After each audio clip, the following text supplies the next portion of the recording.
Hey guys, it's Cynthia and we are out in nature. As you can see, we're here at the spectacular bridge. We'll be going over there today. I've been here a couple times in the past, always been nervous about the bridge, but we're going to go across. I'm going to walk maybe about 15 or 20 minutes, and then when we come back across, I'll bring you guys with me. But I just wanted to start the day off this morning and just say it's such a beautiful and glorious morning. If you can see all around me, behind me, it's so incredibly beautiful. And we are out in nature. All right. So just to let you know, today I'm inspired by the 3 B's. So bridge, as you can see, bridge, branches, and books. So today we're here at the bridge. When we get back, we will pick some branches from the property to make in a beautiful flower arrangement. And then later tonight, we will close the evening with 3 of my favorite books. So here we go.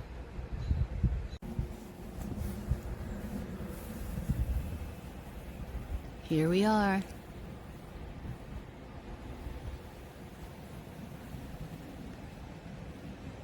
Let's do it.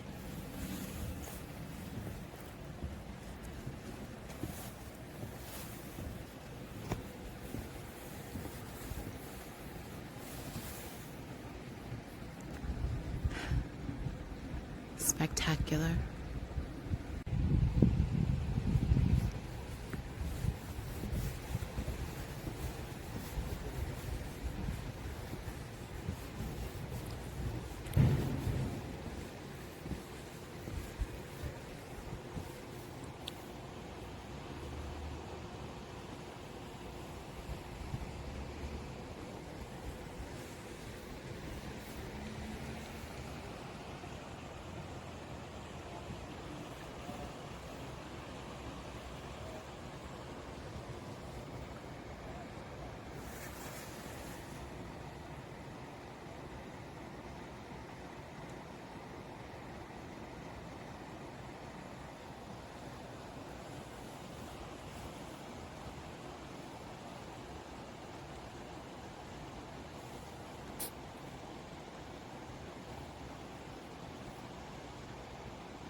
Back on our journey.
Beautiful. So breathtaking.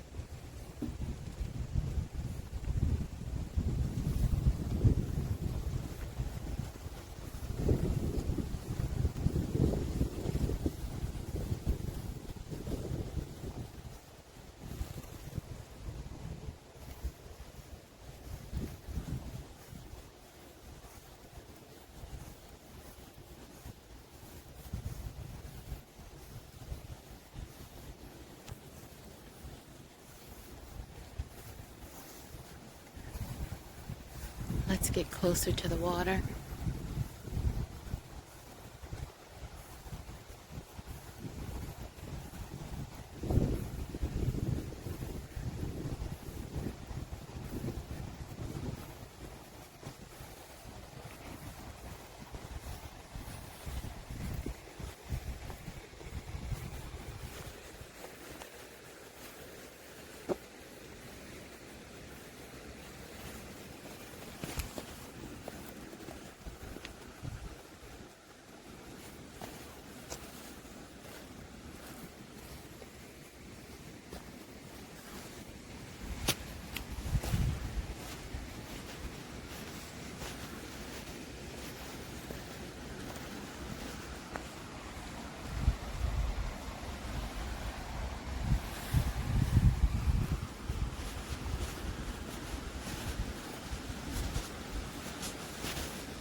So peaceful.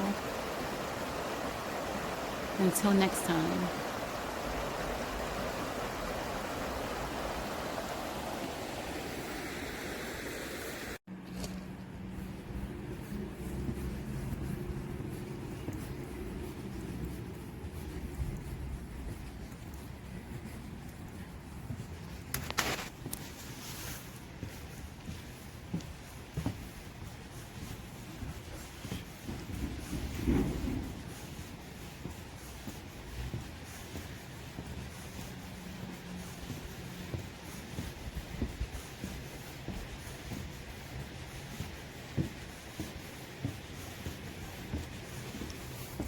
That's where we were. Till next time.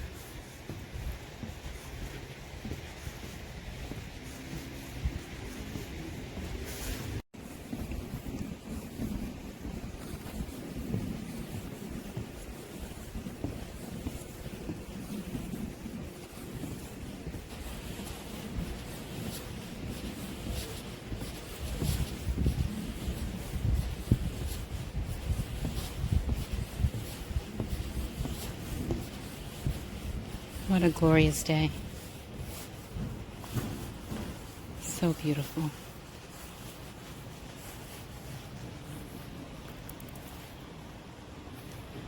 So beautiful. Now that we're back home, we're going to forage the property, meaning foraging means go out on your property and try to find things that you already have to create something beautiful. Sometimes people go outside of their home and do it, but this is a beautiful arrangement that I actually got from my dad's house, and this has been sitting on my step, and I see it every day walking in and out, and it's been there for the last 4 months. So it's just spinning its leaves and just drying up basically. So I want to replenish it and just use what I have on my property like I did on my dad. So you can do it. It's easy. Just use what you have and make something beautiful. So right now I want to take you, I'm going to get a little closer so you can see some of the other flowers that we were blessed with. This one looked so vibrant and happy and healthy that I felt like it could weather the storm of winter. What I did do, I put them on the ground close up to a main structure to help protect them from the wind, the weather, temperatures, etc. So this is what we have. We're going to look here, we're going to look in our greenhouse, and we're going to look on the property and try to find something beautiful to go in this arrangement. So here we go. Okay guys, let's get a close-up of these 4 that have been outside all winter. This one, you can see it. It's a yellow twig dogwood, which I wanted so bad so I could use the branches in the, let me grab this. I wanted to use the branches in the winter months to create a beautiful arrangement. And I have the red ones, I have the yellow wood, the redwood. So I'm so excited. I'm just letting you guys know the names of them. This one is the same exact one as the one we just saw. But having that redwood, I'm so excited. And this one here, just pan up so you can really take a look at it. It is beautiful. This is the Japanese cedar. So we have that one on the property to create an outdoor arrangement that sits on the step in the winter months with no water. So things like this would be perfect. So let's go see what we can find. So this is what it looked like when I foraged some of it from my dad's property. Like I said, some people go out on the side of the road and go foraging, but I went in my dad's yard. So that was my first time. I had this vase here for a very long time and I never used it. So let me just clean this out. Let me just show you what it looks like. I've had this for a very long time. It was actually something I picked up and it was supposed to be for spatulas, stuff like that.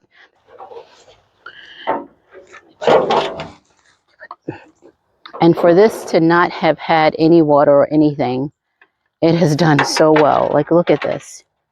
4 months. 4 months. And this still looks really pretty, really good.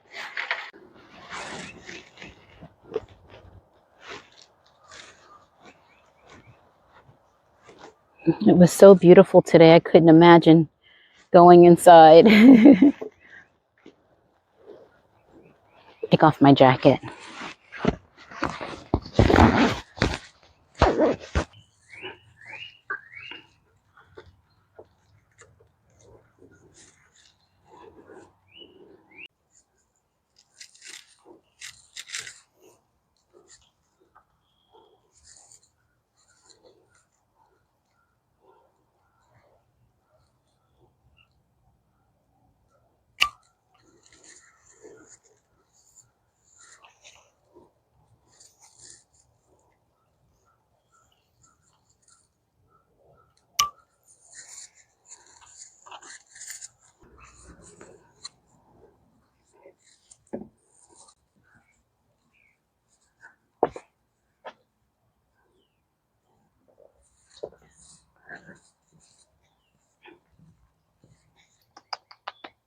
What can we use? It's pretty.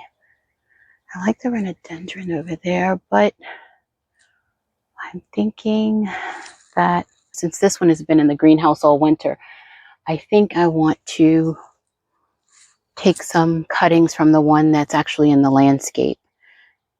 So let's do that. Okay, this is the one that's currently in the landscaping. See this one? It's on the ground. Let's get in a little. Try to do this with one hand. I'll go here.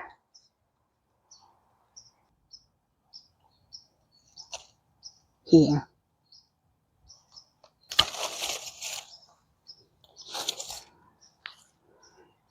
I'll clean that one off. Okay, that's so pretty. I don't want to cut too much from it, but this is the one that's in the ground.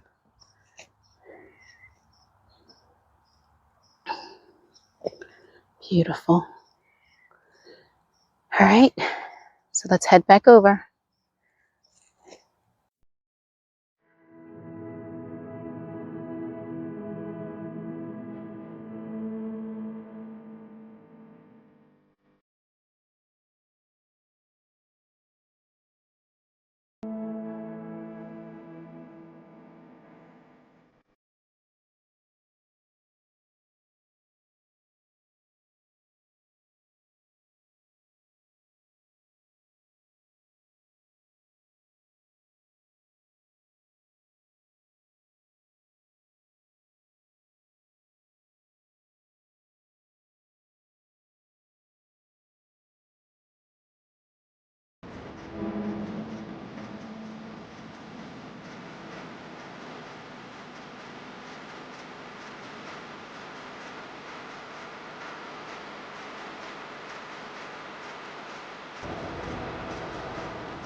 So today we visited a bridge that I've been to many times before, and I've always been a little anxious to go across.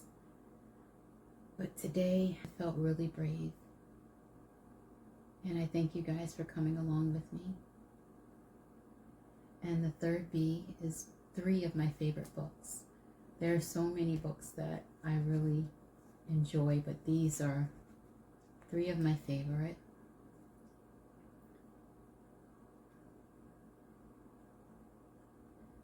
And I want to start with this book first.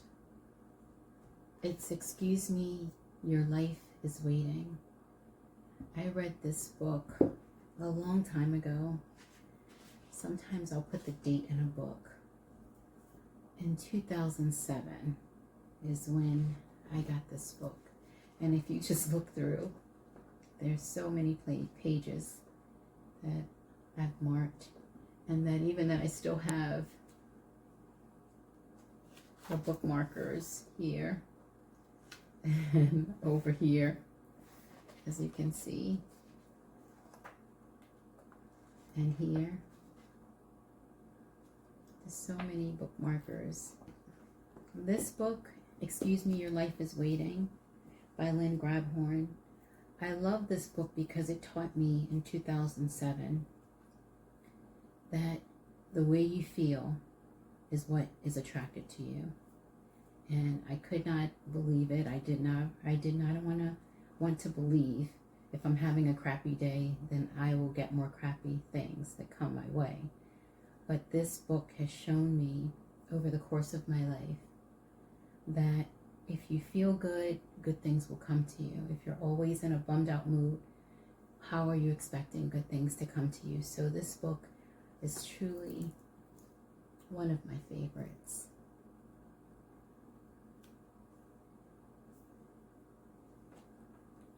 And my next book, I want to say that Only Diet There Is. So by Sandra Ray. So I know first you're thinking diet.